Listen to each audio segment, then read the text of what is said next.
Does it not do video on the phone? I'm not sure. It's got you, maybe you have to select it if it should be able to. There you go. How's that? Boom. Perfect. There you go. Perfect. Excellent. Ta-da. Yep, that'll work.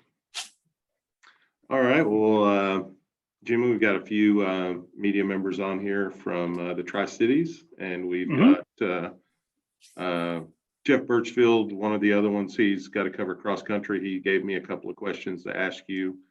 But what we'll do is just kind of go round robin here with the members of the media, and I'll kick it off with the first question for you. Just your thoughts, you're sort of from the Northeast Tennessee area, being there in Newport. Just how big of a thrill will it be for you to be able to race here at Bristol Motor Speedway? It's going to be pretty awesome. You know, we've watched a lot of races and stuff there through the years with the Cup. And we got to run the modifieds there back in the day, but just, you know, walking in there, watching those guys practicing and walking in that big Coliseum like deal, it was pretty awesome. So just rolling out on the track is going to be pretty crazy, I think. And did you didn't compete in the Dirt Nationals, but were you able to watch any of that, or did you see anything that any of the, you know, what did you think about the track, or what were your thoughts of that? I thought the guys did a phenomenal job fixing the track. That was one of my main concerns going into these dirt races is, you know, how as fast as they throw that dirt and stuff on there, how good a shape was it going to be in, and they showed their track prep was second to none, I believe. All right. We'll just kind of go around the horn here. We'll start off with Alan Gregory with the Bristol Herald Courier. Go ahead, Alan. Yeah, Jimmy, what did you think when you heard about this race at Bristol? Was this something you always wanted to do?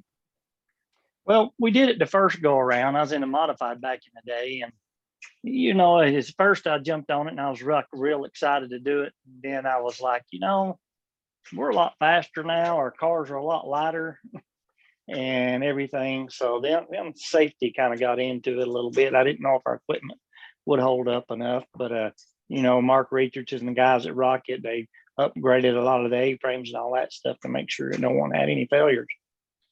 You're like the hometown hero too. Do you feel any pressure to live up to, you have a lot of family and friends, I'm sure, coming to the race? I do have a lot of family and friends, and it's kind of crazy. It's awesome performing in front of them, but it's also nerve-wracking because, you know, you want to do your best for those guys, and for some reason they just expect a lot from you. All right, our next question will go to Kenny Hawkins with WJHL. Go ahead, Kenny. Jimmy, how you doing? Do you know as of yet if the track surface will be, I mean, I know it's the same dirt, but will it be different than what you raced on 20 years ago? It's definitely going to be different than what it was then. There's a lot more lime, and the track's definitely packed a lot harder than what it was back then. And then, you know, weather's going to probably play a key factor into this weekend too. You know, we don't have as many cars going to be on the surface as what they have the last few races. And it's just going to be a lot harder for it to be dried off as much as we'd like for it to be.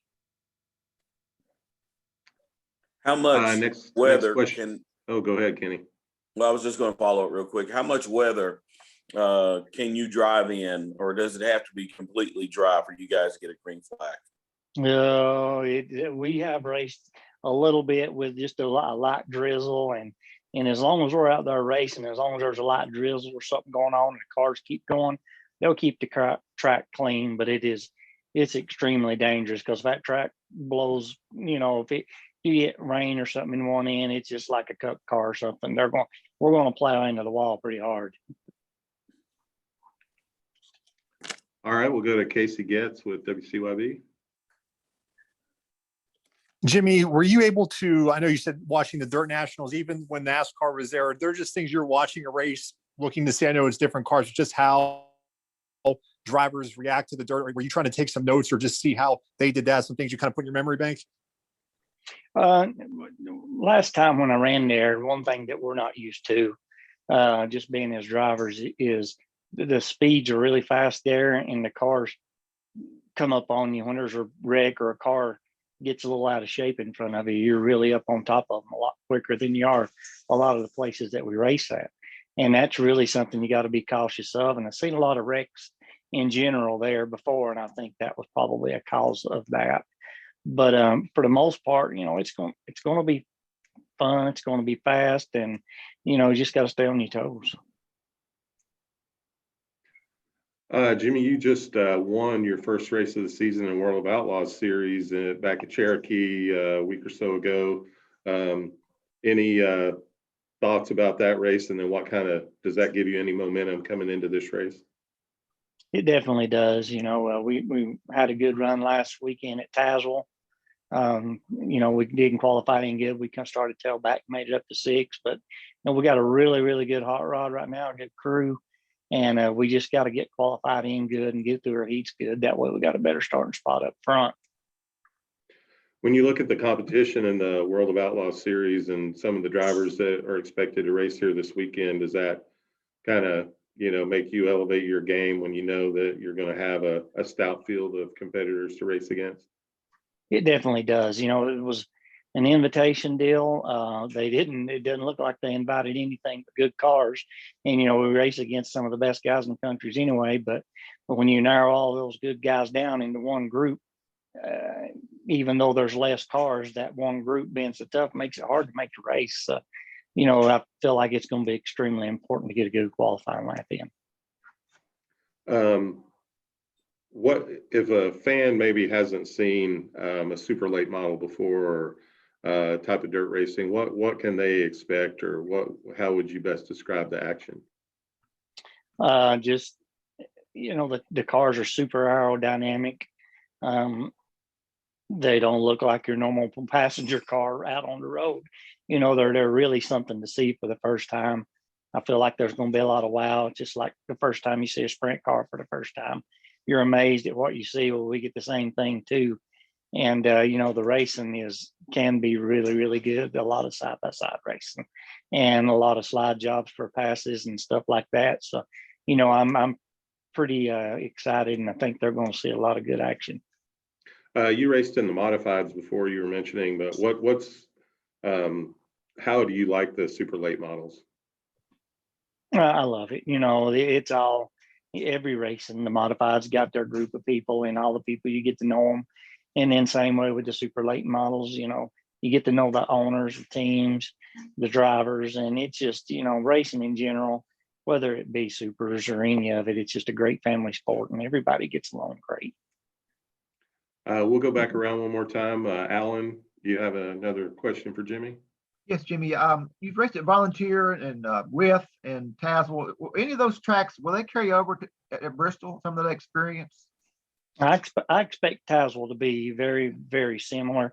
It's a little, I think it's a 2/3 mile track, but it is super fast, and we have to run a lot faster times and a lot faster and a lot heavier springs and stuff there than we do anywhere else we go. So, and we're running into the same thing at Bristol from the data and stuff that we heard and learned about from people running and stuff like that. So it's going to be exciting, and then I would compare it to Tazewell and Whitfield probably as much as I would any of them. We'll go back to Kenny. Kenny, do you have another question for Jimmy? Well, I was just want to ask Jimmy, we're talking about fast and lighter cars than what you ran 20 years ago.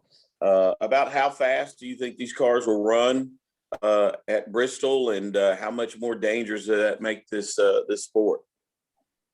They're really, I said that, but they're really no lighter than they were. If anything, probably they're 50 pounds heavier. I think they upped the weight rule on a little bit, so I probably spoke out of term there. But we're definitely faster, and I don't know. I mean, they had the times and stuff before. I think they were running 135 mile an hour and stuff like that. But they're extremely safe race cars. I don't expect anybody to have any issues whatsoever along there. It's just, when I say dangerous, it's just easy to wreck. You know what I mean? Mm-hmm. Mm-hmm. Casey, do you have another question for Jimmy? I know you touched on this a little bit, but again, just for maybe the fans that haven't been to this type of race, what would you tell them they could be looking for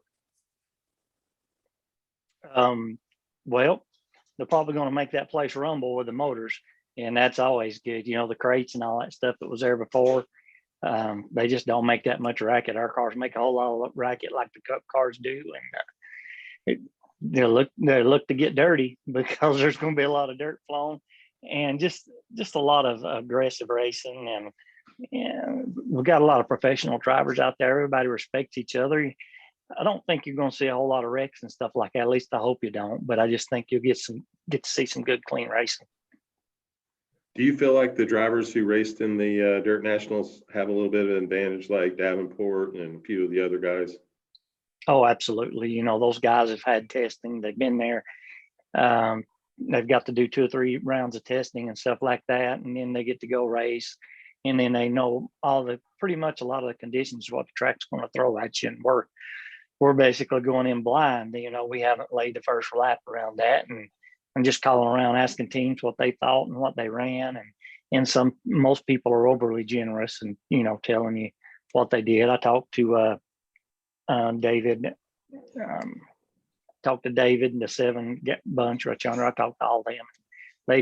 I feel like put me where I needed to be. Talked to Mark Richards. He was really good at giving me the info and stuff I needed to go. So, you know, hopefully we'll unload and be in the ballpark. Yeah, without revealing too much of your setup or anything, but what's your strategy going to be, or what's your strategy for a race like this when you go in kind of a big hitters race? You just got to go in with an open mind, you know, and don't forget your basics. A lot of times you get intimidated by a big racetrack or a big race like that, and you have handling issues, and you try and think of some elaborate plan to make your car freed up or tightened up, and really just stick to the basics and you can get it done. What would a win, last question for you, what would a win at Bristol mean for you? You've got a lot in your career, but what would a win at Bristol mean? It would be awesome. Mostly just winning in front of the fans and friends that are all going to be there. You know, it's probably locally, if I'm not mistaken, it's probably the biggest paying race we've had locally. And to bring it home in front of a home crowd would be awesome. And it being at Bristol will be an even bigger bonus. All right. Well, we appreciate your time today, Jimmy, and good luck this weekend. We'll be watching you out there. Okay. Thank you guys very much. Thank you, Jamie. Thank you.